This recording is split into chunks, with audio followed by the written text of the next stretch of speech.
Hello दोस्तों, नमस्कार। स्वागत है आपका पीडीएम होम्योपैथी हॉस्पिटल में। आज इस वीडियो को देख के आप ये जान पाएंगे कि पीडीएम के अंदर हम एलर्जी राइनाइटिस का इलाज किस प्रोसेस से करते हैं। क्या-क्या डॉक्टर आपसे सवाल पूछते हैं, हमारी एडवांस होम्योपैथी कैसे आपका इलाज करती है, कैसे इसका एक लॉन्ग टर्म सॉल्यूशन बन जाता है, ये दिखने में कैसा है, कैसे आपके घर तक पहुँचता है, इन सारे सवालों के जवाब आपको मिल जाएंगे।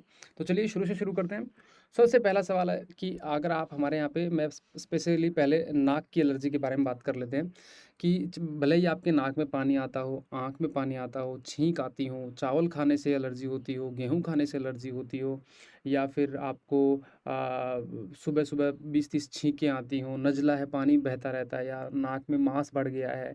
ये जितनी भी टाइप की एलर्जी हैं, जब आप हमसे इसका ट्रीटमेंट लेना चालू करते हैं, तो सबसे पहले हमारे डॉक्टर आपसे ये पूछेंगे, इस तरह से के सवाल करेंगे कि आपकी बीमारी का शुरुआती पिन पॉइंट क्या था? आपको कब लगा कि मुझे 10 छींकें आने लग गई हैं, मुझे 15 छींकें आने लग गई हैं, मुझे नाक में पानी बहने लग गया है, या मेरे मेरे चावल खाने से मुझे दिक्कत होने लगी है, या गेहूँ खाने से दिक्कत होने लगी है। मतलब बीमारी का शुरुआती पॉइंट क्या था? अब इसके अंदर जो है, कई लोगों के कई मिले-जुले आंसर होते हैं, कुछ मैं रियल आंसर आपको बताता हूँ।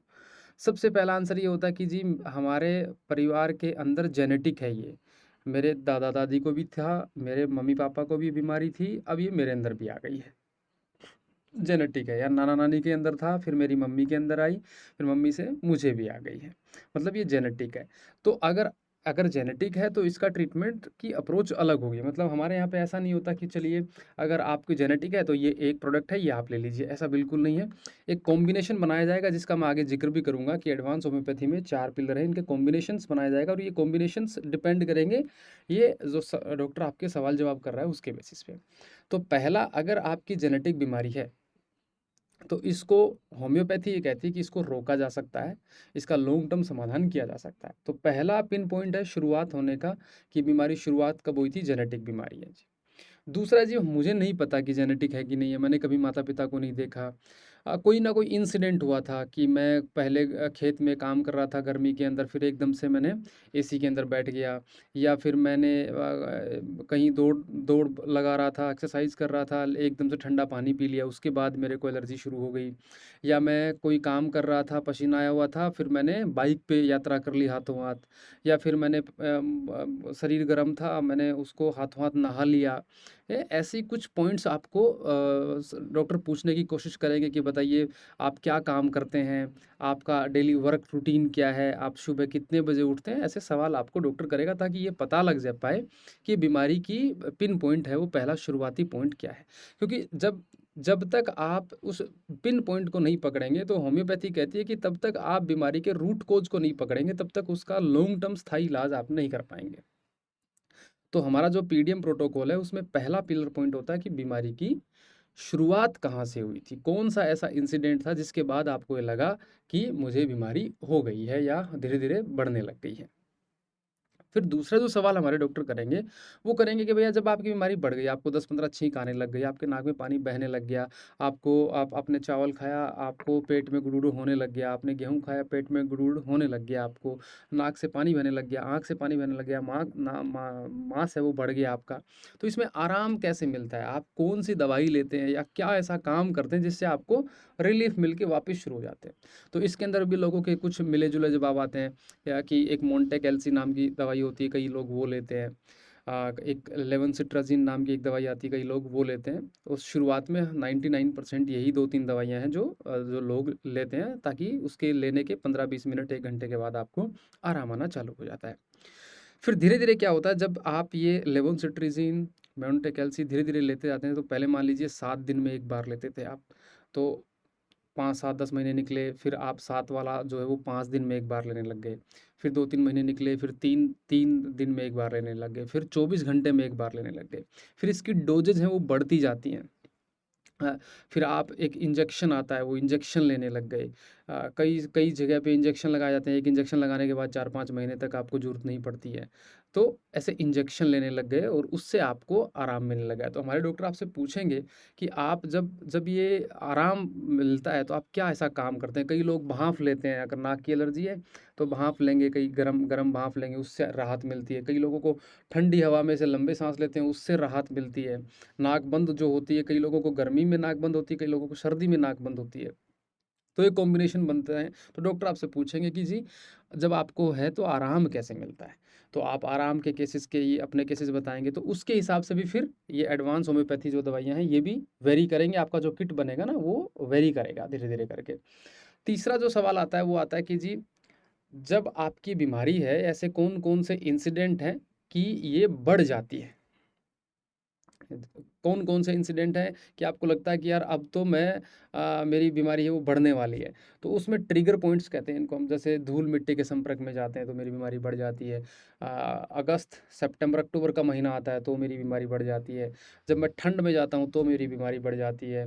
तो डॉक्टर आपसे पूछेंगे भैया बढ़ती कब-कब है ये? क्या खाने से बढ़ती है? क्या कहाँ घूमने से बढ़ती है? किस तरह के एनवायरनमेंट में साँस लेने से बढ़ती है? तो कहने का मतलब 3 पॉइंट हो गए। पहला पॉइंट हो गया कि ये बीमारी की शुरुआत कहाँ से हुई थी। दूसरा पॉइंट हो गया कि बीमारी बढ़ती कब-कब है आपकी, बढ़ने के क्या-क्या कारण है वो आपसे डॉक्टर पूछेंगे। तीसरा है कि भैया बढ़ने के बाद आपकी जो बीमारी कम होती है तो कम होने में आप किन चीज़ों का सहायता लेते हैं तो कम हो जाती है। जब ये 3 फैक्टर डॉक्टर डिसाइड कर लेता है और ये डॉक्टर सिर्फ अपने बेसिस पे डिसाइड नहीं करता, अगर आप डॉक्टर को इनपुट ही गलत देंगे, आपने जो डॉक्टर को बात बताई वो ही सही नहीं बताई, तो ध्यान रखें कि ट्रीटमेंट भी उतना ही गलत ही होगा, क्योंकि जब जब तक आप दू कोई भी सब्ज़ी बनाते हैं, कोई मिठाई बनाते हैं, तब तक आप इंग्रीडिएंट्स जो हैं, दूध, दही, काजू, बादाम, पिस्ता सही नहीं डालेंगे तो मिठाई का टेस्ट नहीं बनेगा। वैसे ही अगर आपने गलत इनपुट दिया दिया सवालों का तो डॉक्टर गलत दवाई चूज़ करेगा और वो आपके शरीर के ऊपर वैसा काम नहीं करेगी, जैसा उसको करना चाहिए था। तो ये 3 पॉइंट डिसाइड होने के बाद हम बनाते हैं मियाज़मेटिक एडवांस्ड होम्योपैथी प्रोटोकॉल। इसके अंदर क्या होता है? इसके अंदर टोटल ना 4 पिलर होते हैं। पहला पिलर होता है एंटी मियाज़मेटिक, तो मतलब पहला जो डॉक्टर हमसे सवाल करता है, हमारा सवाल कि दवाई रूट कॉज़ पर जाके बीमारी को बार-बार होने से रोकती है और जड़ से ख़त्म कर देती है। दवाइयाँ बहुत कम डॉक्टर यूज़ करते हैं। इसको एंटी मियाज़मेटिक एक अपने आप में एक बहुत बड़ा कांसेप्ट है। ये जजमेंटल बहुत है और हिट एंड ट्रायल करके बहुत सारी रिसर्च करके पता लगता है कि भैया कौन-सी दवाई जो है वो रूट कॉज़ पे जाके काम करेगी। दूसरा है कॉन्स्टिट्यूशनल रेमेडीज़, ये इम्यूनिटी पावर को बढ़ाती है। ये तो आपको पता ही है कि होम्योपैथी कहती है कि शरीर ही शरीर को सही करेगा। मतलब शरीर को आप सहारा दे सकते हैं, लेकिन अल्टीमेटली जैसे जुकाम होती है अपने 5-6 दिन का एक नॉर्मल साइकिल, उसके बाद अपने आप ठीक हो जाती है, शरीर ही ठीक कर लेता है। तो कोई भी बीमारी है वो शरीर ही शरीर को ठीक करता है। तो कॉन्स्टिट्यूशनल जो दवाइयाँ हमारे डॉक्टर आपको देंगे वो आपकी इम्यूनिटी पावर को बढ़ाएँगे और आपकी इम्यूनिटी पावर है वो बीमारी के कीटाणु हैं उनसे लड़ेगी, उनसे लड़ के उनकी जीत हासिल करेगी और यही एक लॉन्ग टर्म समाधान होगा। बाकी जो दवाइयाँ हैं वो क्या करती हैं कि एक बार आपके इम्यूनिटी सिस्टम को ये बता देती हैं कि बीमारी है ही नहीं और वो टेम्परेरी टाइम का एक रिलीफ आपको मिलता है। लेकिन एडवांस होम्योपैथी जो है पीडीएम का, इसमें ये कॉन्स्टिट्यूशनल रेमेडीज़ देने के बाद में इसका लॉन्ग टर्म एक समाधान आपको मिल जाता है, क्योंकि आपकी इम्यूनिटी पावर बढ़ जाती है। तीसरा है सिम्पटम्स बेस, किन-किन चीज़ों से बीमारी बढ़ती है, उनको कम करने के लिए आपको सिम्पटम्स बेस्ड दवाइयाँ देती हैं।